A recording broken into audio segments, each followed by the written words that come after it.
So today we are finally getting an update on the Caddy, aka Deborah. I'm on my way now to my boy Sven's place to help him finish up the last bit of stuff he has to do. Man, I haven't seen my car in about 2 weeks, I believe, but that's only because this past month of May we had shows back to back to back to back to back to back. Oh man, how you doing? Not good. I hurt my shoulder. Really? When I was moving the big sheet metal so bad. Die Augen auf, ihr Ficker, sieh, der Chef ist hier. BOZZ, Homie, Rap ist hier. Alles, was ich sehe, sind Opfer im Game. Ich komm, übernehm den Scheiß, Junge, ohne Probleme. Guck, ich lass die Feder fliegen über das Blatt. Leb das Leben im Bett. And then he's cool. He's cool, but... What's up, buddy? Yeah. This is the shop. Man, it looks good.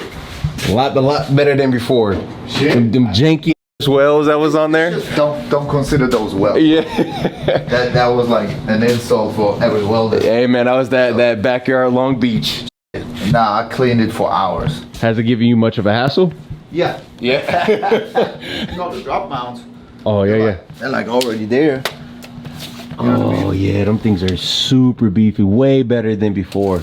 The other ones are bare, like, well, this one was good from my understanding, but that one was like... Yeah, I just built something on the bottom and just with a whole plate and welded that to the original parts, and I welded it to that what's already there, so it's a whole structure piece now. Right. I think it was just the tension from the rear end that was giving it that, yeah. Probably, yeah. All the way around, and then later on we put that reinforcement plate on. Right.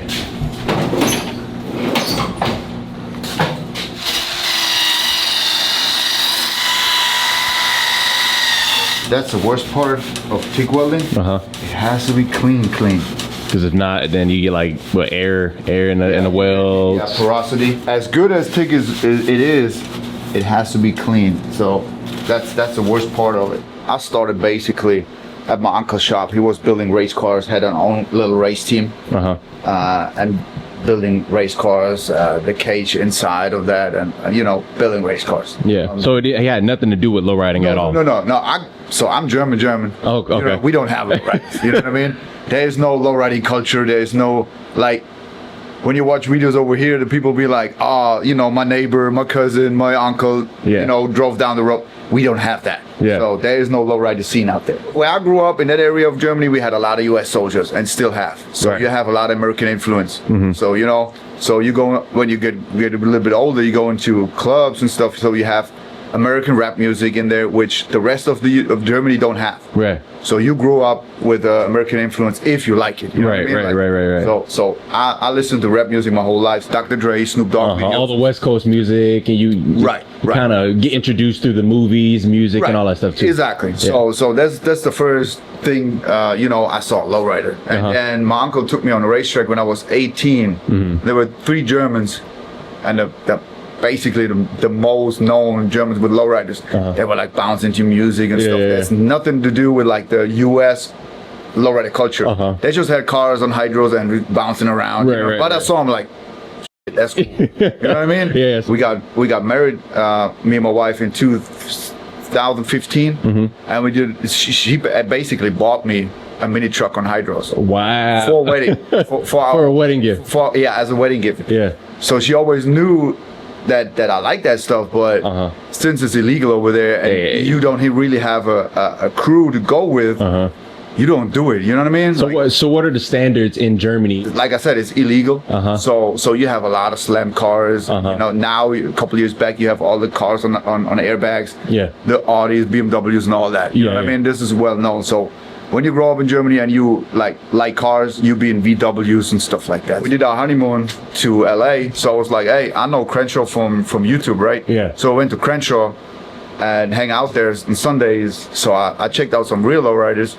They brought a couple people there, brought me to a hop. Yeah, pretty much in the Mecca, the Grand Mecca, like you're in heaven. yeah, and I was like, that's crazy. And then I talked to a bunch of people, and they were like, hey, yo, where you from? I'm like, Germany. Oh, you got Rollerz Only out there in Germany. Yeah. So I typed in Rollerz Only Germany Facebook page, and I found Kutzol, and we met each other like a couple of weeks after the LA trip. And that's how I got into Rollerz. Rollerz Only Germany. So back then we had only one chapter. Okay. but Kutzo lives like 3 hours away, and 3 years back, we split up and we made 2 chapters out of it. Oh, okay, so he is the president of the West Side chapter. I'm the president of the South Side chapter. Oh, okay. So, but back then it was only 1 chapter, and I texted him like, yeah, this and that. I'm in LA, and they told me there's Rollerz only in Germany. So that's how we hooked up. You looked up, yeah. So, and ever since. I mean, since I'm a welder fabricator, I'm building cars. Right. How are you liking America so far, man, since you've been here? I love it, bro. Yeah. I love it. I ain't going back. As long as they don't kick me out because I'm on papers, I stay, bro. I cannot speak for the whole U.S. Yeah, of course. I mean? But so far as being in Texas, you're loving it, yeah. I love Texas, bro. Yeah. Like, there's no doubt about it. Texas being really good to us. We've been to Texas so many times, so I basically knew what I was signing up for. Yeah. Kinda. You knew what to expect. Yeah, basically. Yeah. So instead of like most people where they kind of are like dumped straight into America and they got to just take all of everything of American culture, you kind of dipped your toe. You were back and forth. Going through all the departments and Social Security card. Yeah. Getting a driver's license. All that. I mean, this is the hard part, but trust me. If you would be like an alien in Germany, it would be way harder. Really? You know, it's a process you have to go through. Yeah, you understood what you were getting into. Yeah, you knew that it wasn't just gonna be a cakewalk coming into. Right. Okay. You cannot expect coming in and having automatically everything on the plate. You know, that's not gonna work. I mean, everybody should know that. But when you do a major step like that, coming from a whole nother country, a whole nother system, I want to heat it up to like 600 degrees. Okay. Which not gonna make with those. Right. So I'm gonna heat them up as much as I can because this is mild steel. This is cast iron. We're gonna weld here, fill up anyway, so we heat that up more because of welding. Right. So it will be warm enough to get a good weld on it. Right. And then what we're also gonna do, just gonna weld like maybe an inch, and then hammer the tension out of the cast iron. You don't have to take care of this. This is cool with like all the heat and welding, but cast iron is not. This one's fuego. This one's fuego. This one's fuego.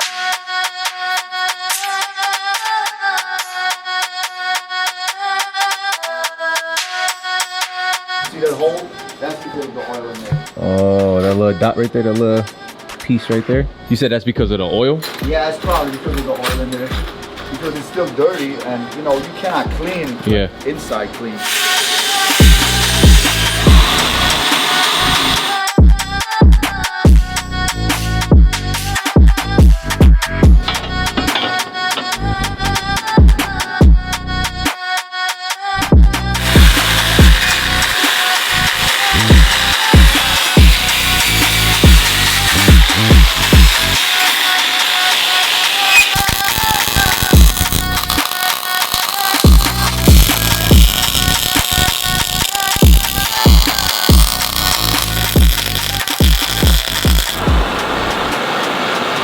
So last thing he has to do is finish up the final welds around the pumpkin, which this is, I think, cast iron. It's a little bit more difficult to weld on.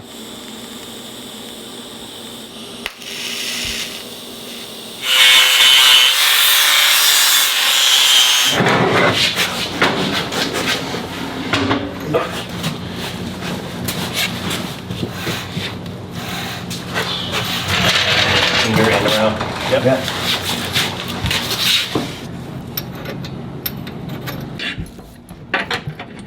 All right, so we're back with day number 2 of finishing up the Caddy. We didn't get it done the first day because with me yapping in his ear and also he had a graduation party to go to, we couldn't finish it. But today is the day we are bringing Deborah home, which I'm super excited for. He already got the cylinders put in. I'm not sure if we're done with the rear end. It shouldn't be much more that we have to do with this car. Now I do want to take this time to say, if you guys haven't subscribed yet, go ahead and subscribe. Help me get to 1,000 subscribers so I can drop my official Stay Smooth merch line for the YouTube channel. And she is dirty.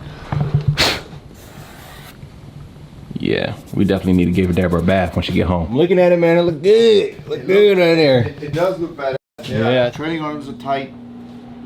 Cylinders are in. Most of those are hooked up.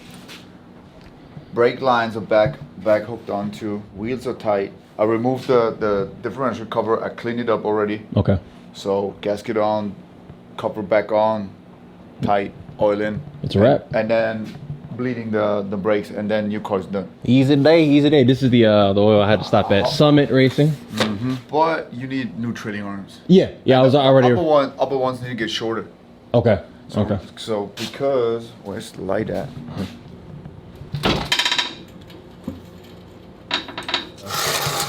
I mean, for now it's good, but the pumpkin could turn a little bit more. Let me see. I don't see it really. No, actually don't look too bad, to be honest. Yeah. It's kind of straight right now. Yeah. It's kind of straight. From like making it angle pretty much upward instead of. You're right. Yeah, right. yeah. I see what you're saying. It's not too bad. Yeah. That's all right.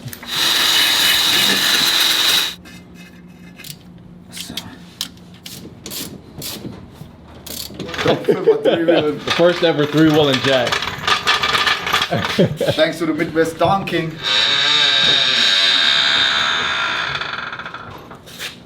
Your car sounds weird though. I was like, wait a minute. No, hold on. It don't sound like that. No. Yeah.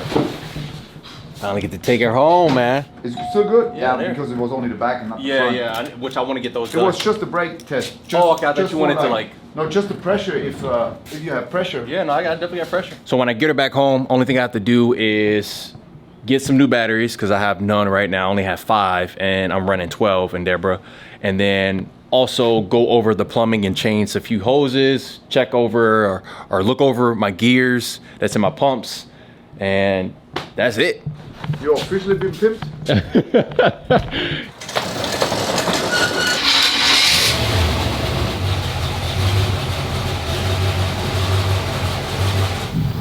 My man Sven came through with it. Load her up. Good. Stop. A little bit more. A little bit. So now we got the car all packed up. We see a little tour of your show cars. I'll call it a show car. It's not. All right. There she is. What year? 79 Cutlass Cruiser. This is clean, bro. 79 Cutlass Cruiser. Big red. That's the name. Nothing crazy. Lay and play. You know. This is nice, man. This is well put together. I never got a good look at this. I saw it at the show, at the original Lowrider show, but I didn't, I was running all over the place. What made you go with a wagon? Because you don't really see wagons that often in the Lowrider game. I'm different. Yeah. Like when it comes to cars, I like trucks, I like wagons. Kind of like, I like the little blazers. On wagons, you can show the display, like all the time. Like not, you don't have to open it up, everybody can see it. It's all engraved by Precision Engraving, Dallas. Okay. Easy. Fabricated by me, painted by Sonderlack from Germany, which means Sonderlack translated probably like special paint. Okay. That's his name. Oh dang! I just noticed this. You got your logo and everything on it. Yeah, 7 fabrications. That's dope. 6 batteries, 4 batteries to the nose, 2 batteries for the rear. Okay. Plain and simple, lay and play, reliable. You know what I mean? Not too much power, right? But still enough power to like go around for the weekend. You know what I mean? Right. That's why I separated it. Usually we back home in Germany we did like 6 batteries, 6 to the nose, and 2 or 3 for the back. Right. What's your favorite part about your car, man? Like that stands out that you like. This is my little. So to be honest, now because I just did the setup, redid it with all the engraving. When I got it back from Easy, I was like, I want to put it on a couch table or something. I don't want to put it back in the car. Right. I want to see it every day. Right. But that's probably this and the bridge, because that's all fabricated. Like from here to here was out. There were no floor in the car no more. Oh. So I cut it all out and rebuilt all that. But bridge is made out of 9 or 10 pieces, laser cut and welded together. It's not a C-channel. Okay. A traditional one.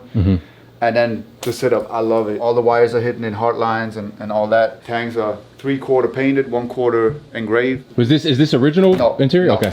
No, that made my club brother Peter from Germany made it. Okay. So we made it kind of like stock looking, but it's not. It's all the seats are made, the door panels are made, all by him. He did a great job. I mean, it's already a couple years old. Our plan was like it kind of like stock looking. What do you got inside? Motor.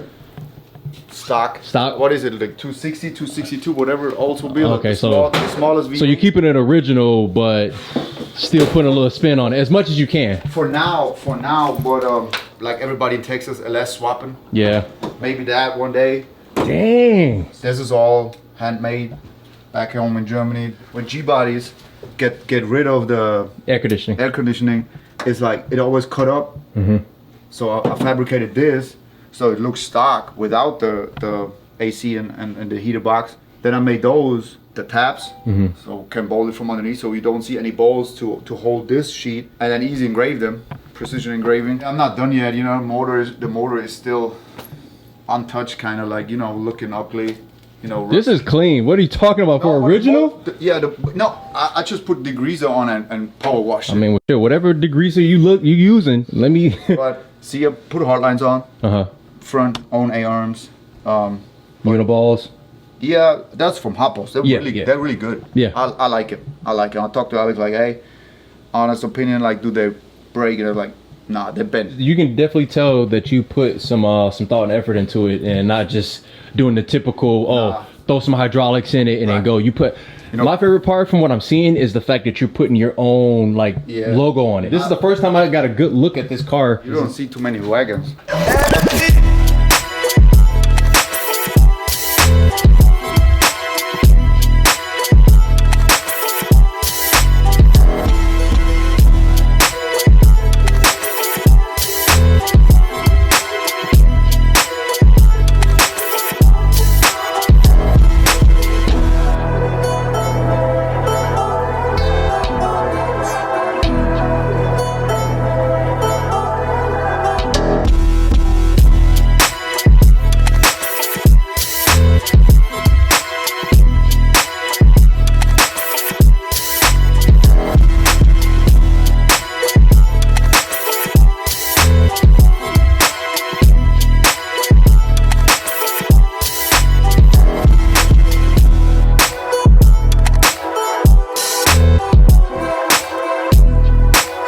So what's your next plan that you have for this car? To be honest, I'll probably hide the batteries. So my first thought was like two more batteries in the middle and like have more juice. Yeah. But I'm not gonna hop it anyway. So I'm probably gonna build something, hide the batteries all the way. So you have like a whole the whole trunk and only the two pumps in there. Okay. Something like that, and then of course the engine bay.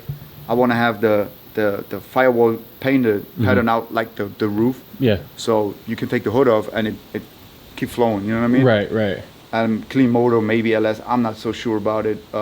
Maybe this one just get out painted. You also said you have lowrider bikes too. Yeah. Right there. Oh. Right there. The old school, man. The Raiders is my wife's. I built it for her. She Raider fan. She was born in North Cali. Okay. Makes sense. That's the Houston bike that I brought last year to all the shows because it matches my car. And the other one I have for years. So this one we're going to rebuild this year for my son. He's going to paint it. He will paint it, and we do some work to it. So he has a project, you know what I mean, coming more into lowrider. Right, getting him hands on. Right. I mean, he got an RC right now. Yeah. But it's different. It's a different do some metal work and grind. You really and starting to paint. get into it, yeah. Right. So that's what we're gonna do. We decided this year, because that bike was Waco Tour Champ last year. So we're gonna rebuild it for him. Okay. But he will paint it. Yeah. That's for sure. Oh, he's going to paint it. No, he's going to paint it. Like no matter the outcome is, you know what I mean? It will his outcome. Yeah. He know already that he want a silver flake and different kind of shades of blue. And what's it called? Crown. I can't remember the name. He already has a name for it. Yeah. Blue crown, I think. This is the perfect time to say, people, pay your mechanics. Don't sit here and bring your car to them and, oh, I ain't got the money right now. Can I do a payment plan? If you ain't got it, then you shouldn't be doing it. If you want to drive Porsche, you have to pay Porsche. Exactly. If you want a low ride, you got to pay low riding prices. Right. So, brother, thank you. Thank you. Appreciate you, man. Appreciate you. But I'm not a mechanic. I'm a fabricator. Yeah, fabricator. Yeah. All right, so we finally got Deborah home, back where she belongs, and I believe this is a good spot to end the video. Thank you guys for tuning in. Remember, if you're new here, welcome to the Stu Nation. Don't forget to subscribe, hit the bell to get all the latest notifications when I drop a video. Leave a like, comment, all that other stuff. Big shout out, big shout out to my boy Sven over at 7 Fabrication. He did some amazing work on this car. Until next time, stay smooth. Your boy Stu